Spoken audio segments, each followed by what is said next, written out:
pertama cara memegang unit kita harus punya tangan ya. Iya betul. Iya. Betul. Nggak bisa kalau pakai kaki. Betul. Iya, Karena kalau kayak si Agus nggak bisa sih. Iya. Kalau si Agus dia nggak bisa. Jadi Ngelempar botol di sana tuh berapa? Iya. Iya. jangan nanti kena penonton. Oke. Jadi Atas. Arahnya ke atas. Arahnya kan. Yes, mantap.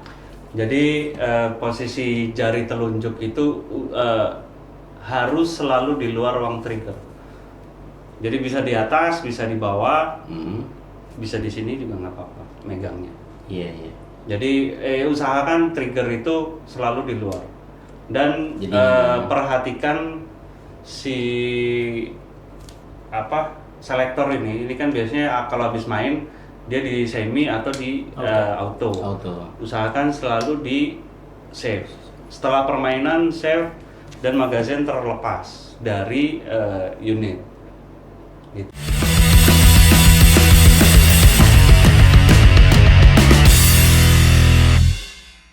Selamat datang teman-teman Airsoft di Kota Batam. Jadi di depan aku ini ada Bro Rahmat mewakilin dari Satuan Tim Batam. Satbe Shooting Club. Jadi di Batam itu ada klub Airsoft namanya Satbe Shooting Club. Kalau di sebelah kita ada Om Febri, dia mewakilin dari Wakil Ketua Inasok Kepri. Yes. Tepuk tangan. Jadi buat teman-teman yang belum tahu, Inasok itu adalah pelindung daripada klub-klub Airsoft di Indonesia. Begitu Mas ya? Ya. Betul. Oke, mantap. Terima kasih buat teman-teman udah pada datang. Apa kabar? Alhamdulillah baik. Mantap ya. Kayaknya cerah-cerah banget ya kayaknya ya. Jadi sudah siap kita kulik nih masalah dunia Airsoft, udah siap ya untuk kita kulik-kulik lebih dalam ya kan. Siap. Jadi Siap. kita sih maunya itu semua ceritakan aja gitu dari Iya. dari keseruannya ya kan, dari kelucuannya ya kan, tipak tikungnya itu kan. Oke, jadi sebelum kita bicara lebih jauh, kami mau tahu nih Airsoft ini sebenarnya asal usulnya dari mana sih? Ya mungkin Mas Pep bisa jelasin sejarah Kok Airsoft. kenapa mesti harus Mas Pep? Atau Iya. berdasarkan umur itu yang mengerti sejarah gitu ya? Enggak gitu. Karena memang itu fase Iya. di mana beliau seperti itu. Iya.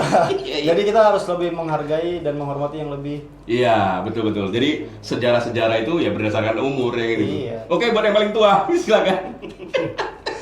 Jadi guys, sebetulnya saya anak-anak yang terjebak di dalam tubuh orang tua, itu aja. Makanya namanya Botuna. Jadi buat teman-teman yang belum tahu di dunia Airsoft ini terkenal namanya tuh Botuna, teman-teman. Iya. Jadi boleh share itu Botuna itu artinya apa? Tolong nanti gitu. Kalau kita sebut soalnya tit nanti kan. Iya, betul Bahaya sekali. sekali. Oke, Mas, dari mana asal usul Airsoft? Airsoft itu sebetulnya awalnya itu dari Jepang di tahun 1970-an. Memang benar. Benar kita. Kalau ini gue yakin obrolannya. 1970-an di Jepang itu karena antusiasme terhadap senjata api di Jepang itu lagi hype, sedangkan kepemilikan senjata api itu dilarang di Jepang. Makanya timbullah suatu komunitas yang mengembangkan replika senjata api. Iya. Maka jadilah Airsoft tadi. Airsoft. Karena keinginan mereka untuk dunia militer itu lebih tinggi gitu ya. Terhadap senjata api, bukan militernya, tapi terhadap senjata api. Oh yes. Betul. Jadi kenapa sih teman-teman memilih hobi Airsoft? Dari ketua dulu sih. Ya, yang paling muda lah ini. Kenapa? Kalau yang tua kan udah jelas tadi itu kan. Itu dia. Sejarahnya dia udah tahu, otomatis dia suka. Nah, ini kalau yang muda nih, kenapa? Kenapa ya? Kenapa? Kenapa? Ada apa ini ya kan? Jadi awal mulanya tuh memang hobi dari kecil ya. Hobi dari kecil. Jadi dari kecil tuh dulu di zaman mungkin hampir semua laki-laki itu dulu waktu zaman Lebaran pasti suka yang namanya main perang-perangan gitu. Betul. Jadi mulai dari situlah, dari situ nyari udah mulai besar, coba nyari klub, kayaknya pengen mainan yang lama nih gitu kan. Jadi cek ternyata ada klub di Batam yang namanya Satbe Shooting Club. Betul. Dan itu pas saya di tahun 2012 dan alhamdulillah waktu itu juga Satbe baru 3 kali agenda Jadi kalau nggak salah tuh saya di agenda ketiganya Satbe, nah di situ saya sudah mulai Oh, join. Satbe terbentuk baru 3 kali kegiatan. Nah, Wow, berarti saya termasuk join. ini ya, termasuk pendiri ya. Ya, alhamdulillah sekarang iya. Iya. Iya, untuk yang Satuan Tim Batam ya. Satuan Tim Batam, cuma iya, tetap iya. singkatannya Satbe Shooting Club. Betul. Ada nggak kisi-kisi bedanya pemain dengan pendiri ya? Bedanya ada nggak? Bedanya kalau pendiri itu dia lebih sering vakum di grup dan jarang syuting. Itu aja tuh. Jadi kalau kawan-kawan kadang pun yang anak-anak baru tuh kalau dia jarang masuk ya. Dia jarang nih. Jadi contoh, Om, aku mau join ke klub nih. Oh, boleh, saya bilang. Iya, Memang iya. hobi nggak? Hobi Om, dari kecil udah main. Oh, Betul, sama betul. berarti. Betul. Kita terima. Setelah itu cuman sekali 2 kali sukir, habis itu nggak sukir lagi. Iya. Itu kita sebut dengan pendiri. Iya. Jadi sifat pendiri itu seperti itu ya. Betul. Oke, next deh. Ya kan nanti ada yang kesinggung. Susah podcast ini ya. Oke, jadi kan kalau masyarakat di luar, Yes. kalau dengar airsoft itu, mereka tuh berpikir tuh airsoft tuh sama dengan paintball. Padahal kan berbeda ya. Beda. Jadi, Jauh beda. apa sih bedanya airsoft dengan paintball?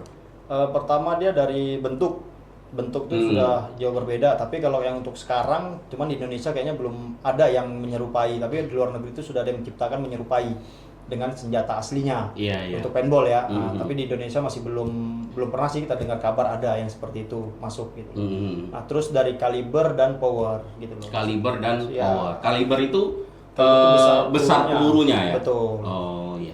Kalau menurutku sih bukan dari ini sih, yang paling terlihat antara airsoft sama paintball itu dari proyektil sebetulnya. Dari Proyektilnya peluru udah sendiri. jelas ya.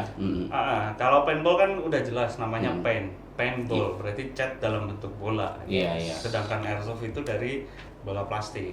Jadi ditembakkan tidak berwarna begitu ya. Iya. Terus Ditembakkan berwarna. berwarna. Kalau Iya. kena kulit. Karena direct. kalau no paint no game.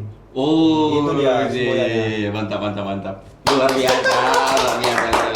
Udah pakai bahasa Inggris tuh udah gak bingung ya kan? Oh, saya dari gak bingung gini Ini ya. karena dia Iya. dia sudah mulai fitness ketua, makanya ada istilah no pain no gain. Oh, itu Kalau- karena kebanyakan Ya. gini ya? Iya. Kan nih. Tapi Iya. kalau di fitness itu dia bukan no pain no game. Jadi? Tapi must pay you can game.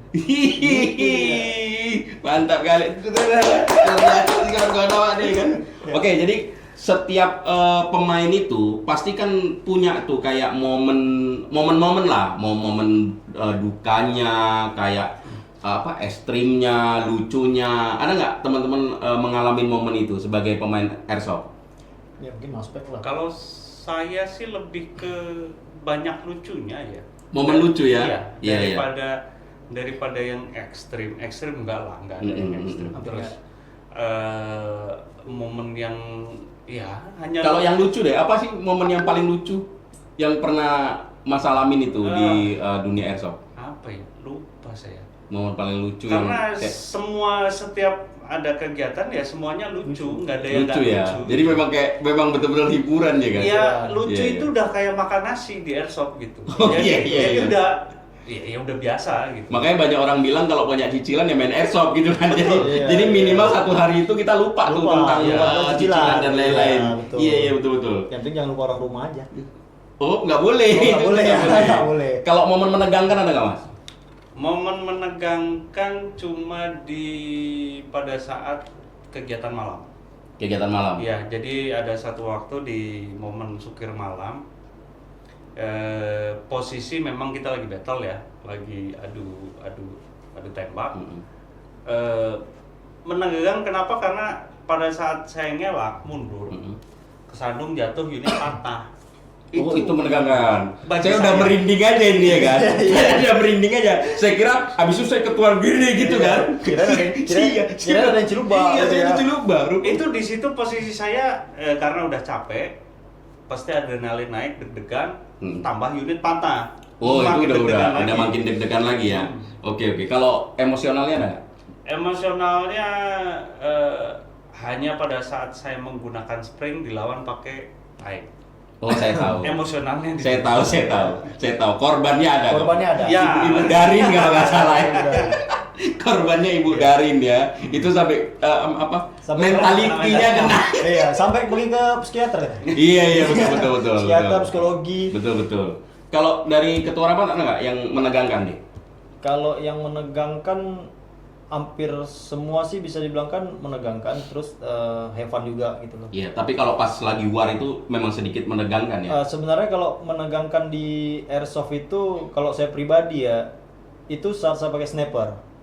Kawan sudah habis, saya diburu pakai AEG. Oh iya betul. Nah, karena kan kadang kita punya aturan tuh kalau jumpa spring, jumpa WGG, jumpa sniper itu di single aja. Walaupun single aja terus-terusan kan itu gitu. untuk peraturannya guys. Ya, kan? Berbeda kalau sudah di lapangan di field. Seperti jadi itu ya, jadi kayak diserbu, diburu. Betul, diburu kita. Udah betul-betul kayak dugong. Buru dia, ya kan? Ya. Buru dia. Oke. Kalau untuk emosionalnya, apa yang pernah terjadi? Kalau emosional, kalau saya sih dalam tanda kutip itu yang positif ya. Emosionalnya itu ya kayak happy, terus silaturahmi sama kawan-kawan juga terbangun di lapangan seperti itu. Itu aja. Tapi kalau untuk emosional marah ya namanya kita games ya. Betul. Itu namanya insiden ya, kita nggak bisa hindari. Nggak bisa hindari. Yes, betul. Jadi harus legowo jatuhnya ya. Apa yang terjadi di field ketika sudah di tempat istirahat ya semua selesai gitu ya. Oh, keren sih anak airsoft. Aku akuin sih, makanya saya main airsoft juga gitu kan nih. Lah, kenapa? Kalau momen lucunya ada? Kalau momen lucu itu yang paling lucu ya. Itu saat kita berburu kawan sendiri gitu loh. Berburu kawan sendiri. Iya. Jadi ini mah ada Marsal nih biasa. Ada Marsal ya kan. Marsal nggak nginfo nih. Tim lawan sudah habis. Oh, jelasin dulu Marsal itu apa? Marsal itu wasit lah bisa bilang. Oh, wasit. Dialah pengendali permainan. Yes. Dia yang ngatur gitu. Jadi kalau ada yang di tim A misalnya itu sudah habis misalnya semuanya. Sisa di dalam field itu 2 orang misalnya. Itu saya sama kawan saya, misalnya itu saya sama Spek berdua gitu kan. Nah, itu kami keliling tuh. Tiba-tiba nanti di-shoot sendiri sama kawan. Seperti itu. Oh, jadi kayak perang saudara. Padahal kita kayak berdua. Gitu. Iya. Karena Marsal nggak nginfo kan, tim lawan sudah habis, harusnya kan clear. Ini tidak, seperti itu. Kadang ada gitu ya. Iya. Itu udah paling lucu itu ya. Paling lucu banget. Kalau saya ada tambahan ini. Apa nih? Bukan lucu, bukan apa, tapi momen menyebalkan. Nah. Menyebalkannya kenapa? Saya paling heran pada saat game awal, setiap saya flanking kemanapun, pasti akan selalu diincar. Di setiap game selalu ada Mas Pep di sana, Mas Pep di sini, Mas Pep di situ. Oh iya. Itu betul. Saya ingat waktu kegiatan terakhir itu. Iya. Makanya saya heran kenapa hanya saya yang diburu gitu. Padahal saya juga orangnya kan baik, sopan. Tidak sombong, rajin menabung. Karena memang di dalam kehidupan ini Mas kadang orang yang sopan, tidak sombong, rajin menabung itu yang dipijak-pijak. Itu yang nggak salah. Jadi sampai harus ini. Minus saya cuma satu, kadang suka fitnah memang. Ya itu mah. Jadi kayak sebenarnya kalau ini saya menjawab ya teman-teman ya. Ini menjawab keluh kesah sampean, saya jawab nih. Karena kelakuan sampean di grup itu Mas yang bikin Anda diburu kalau di field. Jadi gitu. Kayak gitu dia sebenarnya. Tugas saya di grup itu sebetulnya hanya untuk mengompori. Jadi kalau misalkan kadang kan grup sepi nih, sepi. Iya, betul. Ini biar rame gimana sih naikin hype kawan-kawan. Betul. Ya mau nggak mau saya ya kalau nggak ngefitnah Sekum ya ketua. Itu aja sih. Iya. Dan kami terima. Karena kami yang akan memfitnah yang lain-lain. Iya, betul. Oke. Mantap, berarti kalau momen lucunya itu banyak ya. Banyak. Jadi airsoft itu benar-benar seru, selain adrenalin, kelucuannya juga banyak gitu ya. Keren sih. Jadi besok kayaknya saya harus main airsoft ya. Iya. Wajib ya? Wajib. Karena ada kemarin kawan udah keluar, udah disebar kan. Tapi di pertemuan minggu kemarin itu nggak nongol dia. Oh, itu kurang ajar sih temen itu. Kita udah mention itu benar, itu sumpah loh. Itu tiba-tiba dia di hari H dia ya. Di hari H minggu pagi ketua kayaknya nggak bisa datang lah. Iya. Itu dia. Kayaknya pulang dulu ya. Kayaknya nyindir saya kayaknya. Jangan. Ini saya tinggal ini ya kan. Ini aja. Ya, saya sakit, teman-teman saya sakit. Oh, udah sehat. Udah sehat banget gue nih. Udah sehat banget. Mau kita? Gitu kan. Oke, jadi selain perang-perangan apa aja sih jenis-jenis permainan di airsoft? Banyak. Kalau permainan banyak. Jadi di Sukir sendiri itu sebetulnya kita bisa bikin senario ya. Senarionya kita bisa VIP atau terus misalkan deathmatch, penjinakan bom atau banyaklah senario yang bisa kita mainkan. Iya. Cuman tergantung gimana kawan-kawan yang hadir. Kalau memang biasanya sedikit yang hadir, karena itu momentum kan.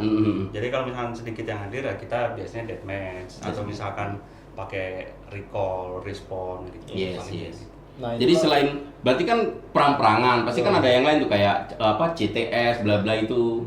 Jadi ada war game ya jatuhnya war game terus kalau skirmish-nya itu jatuhnya ke war game. War game kalau skirmish. Terus ada juga kayak event itu milsim ya. Simulasi itu biasa mainnya dari habis maghrib atau isya sampai pagi kadang. Itu dan milsim, betul-betul main misi gitu loh. Nah, terus ada kayak CTS, ada AIPSC untuk yang di airsoft-nya seperti itu. Apa bedanya CTS sama AIPSC? Kalau CTS, kalau saya pribadi dia nggak terlalu jauh sih perbedaannya. Hanya saja kalau di CTS itu lebih monoton karena targetnya ya itu aja yang diciptakan itu. Tapi kalau CTS itu bisa dari stack 1 seperti ini, stack 2 seperti ini. Memang yang ditembak tetap target juga. Iya, seperti betul. itu. Jadi cuman mungkin lebih bergerak gitu ya kalau AIPSC gitu ya. Oke. Kalau menurut sih CTS mungkin karena belum ada pengembangan ya.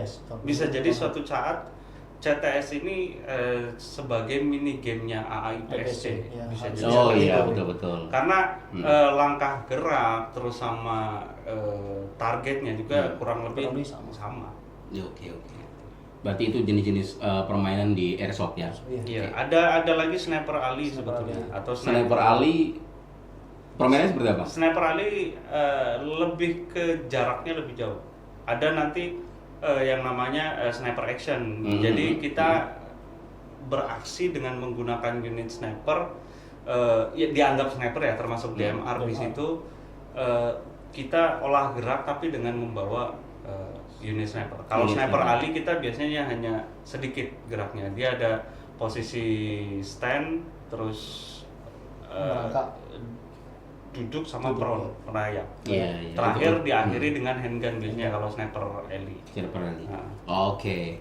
Kalau di dunia airsoft ini kan ada nggak etika dan budayanya di komunitas? Contohnya kayak etika cara pegang unit, bawa unit, kejujuran dan sportivitas itu ada nggak etika yang dipegang? Itu yang nomor 1 kalau di dunia airsoft. Enggak. Nomor 1 itu hormat kepada orang tua. Enggak lah. Nomor 1 enggak, nomor 1 itu enggak. Izin istri ya? Bukan. Nomor 1 itu ketuhanan Maha Esa. Ini kita geser aja dari. Bahaya, popor terbang. Iya, tetap ya. Sebenarnya yang pertama itu ketuhanan Maha Esa tadi sih sebenarnya. Iya, ketuhanan Maha Esa. Iya. Berarti yang 5 ini kesejahteraan sosial bagi seluruh rakyat Indonesia. Iya. Jadi gini. Lucu-lucu.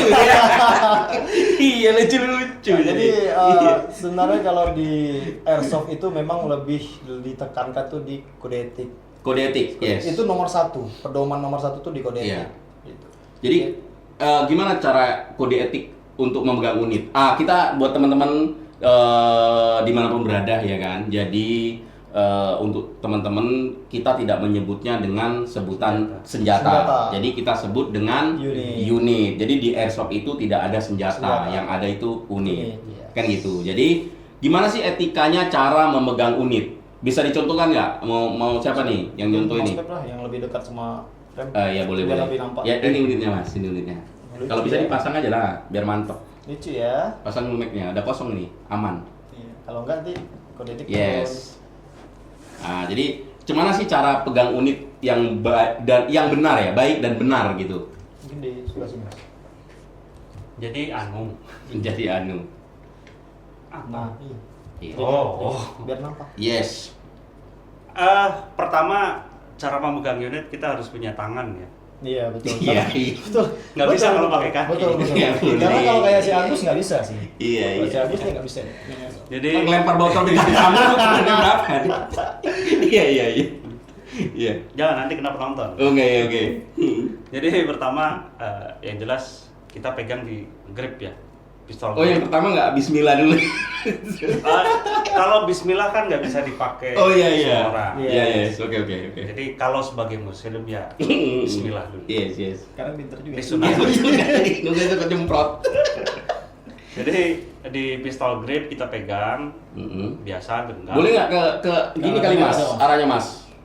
Arah gini aja nggak apa-apa. Yang penting jangan ke kamera. Yes, betul. Yes. Susah, saya bukan kidal. Iya. Jadi pertama di biasa pistol grip bisa pada saat di sini nggak ada orang ya. Iya. Pada saat di luar field atau safe zone, kalau bisa kita genggam di pistol grip. Tapi kalau misalkan biasanya sih karena udah keseringan standby, jari telunjuk itu tidak boleh masuk ke ruang trigger atau ruang picu. Iya, ke atas boleh ke atas. Arahnya ke atas. Arahnya ke atas. Yes, mantap. Jadi posisi jari telunjuk itu harus selalu di luar ruang trigger. Jadi bisa di atas, bisa di bawah, bisa di sini juga nggak apa-apa megangnya. Iya. Jadi usahakan trigger itu selalu di luar. Dan Jadi, perhatikan si selektor ini kan biasanya kalau habis main dia di semi atau di auto. Usahakan selalu di save. Setelah permainan save dan magazine terlepas dari unit. Gitu. Terus ini kan karena unit AEK ya. Elektrik biasanya di sini ada baterai. Kalau nggak di sini atau biasanya di depan. Itu usahakan kabel itu dicabut biar nggak terjadi sesuatu yang tidak diinginkan ya. Cabut, lepas baterai pun nggak masalah. Tapi kalau misalnya baterai susah dilepas ya minimal dicabut kabelnya.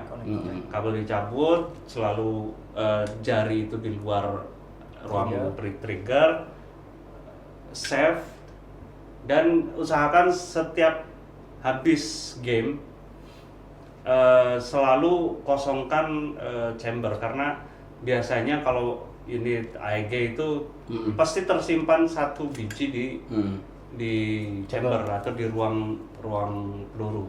Nah itu harus dikosongkan, terus save lock, baterai cabut, magazine lepas, Udah, itu udah oke. Oh, itu berarti etika saat menggunakan airsoft di file gitu ya, Mas? Ya. Mantap. Jadi setelah sampai ke field pun usahakan unit kalau bisa, kalau ada ruang gitu, masukkan lagi ke gun bag. Kalau punya gun bag, masukin gun bag. Kalau punya hard case, masukin hard case. Yes. Intinya posisi unit ini tidak terekspos atau misalkan laras itu, ujung laras, muzzle mengarah ke orang. Yes. Takutnya ya kita nggak tahu kan Betul. kecelakaan apa. Karena di safe zone pasti orang selalu buka kacamata. Betul. Takutnya tiba-tiba entah ada angin apa, kejatuhan ranting, trigger ke senggol, Iya, karena kebanyakan gitu ya. Karena sebenarnya kebanyakan terjadi masalah di unit ini, kecelakaan dan lain-lain itu Mas. Yes. Kebanyakan sebenarnya terjadinya itu di field ya. Karena di safe zone kebanyakan. Malah kalau di lokasi orang hati-hati, kacamata lengkap, tapi kalau di safe zone itu yang lebih bahaya. Berarti betul tadi ya, cara megang unit itu jarinya harus di luar gini Mas ya. Mantap. Terus harus di save setelah itu. Mantap. Jadi kalau untuk ini Mas, kalau untuk etikanya membawa. Jadi kan misalnya kita kegiatan, kalau selama ini kan saat B kita kegiatan di Sinemba ya. Di Sinemba itu di daerah Mata Kucing sana guys, boleh di browsing, itu namanya Wahana Wisata Bukit Sinemba. Jadi kegiatan sana. Jadi kalau misalnya contoh lah kayak Mas dari rumah mau ke sana itu etika bawanya seperti apa sih? Kalau secara umum ya, secara umum itu unit mulai dari rumah itu memang sudah di dalam gun bag. Jadi sampai di kendaraan pun posisi itu selalu dalam gun bag. Kalau biasa naik mobil biasa letakkan di dalam bagasi bagian paling belakang. Terus di aturan itu pun juga dia unit itu tidak boleh bisa dijangkau. Gitu. Oh, tidak boleh dijangkau dengan tangan kalau kita bawa mobil gitu ya. Itu kalau dari segi aturan. Segi aturan, iya. Kalau terus sudah tiba di lokasi juga itu jangan langsung dibuka bagasi, dibawa unit langsung dibawa ke field, tidak, tapi langsung sama gunback-gunbacknya dibawa ke arena untuk ke safe zone seperti itu. Jadi nggak boleh dari mobil dikeluarin dari gunback, ditenteng sampai ke dalam safe zone seperti itu nggak boleh. Itu nggak boleh. Berarti harus di dalam gunback sampai safe zone. Betul. Jadi nggak boleh ditenteng, nggak boleh ini karena memang alat ini tuh tujuannya olahraga. Olahraga. Ya. Oke, siap.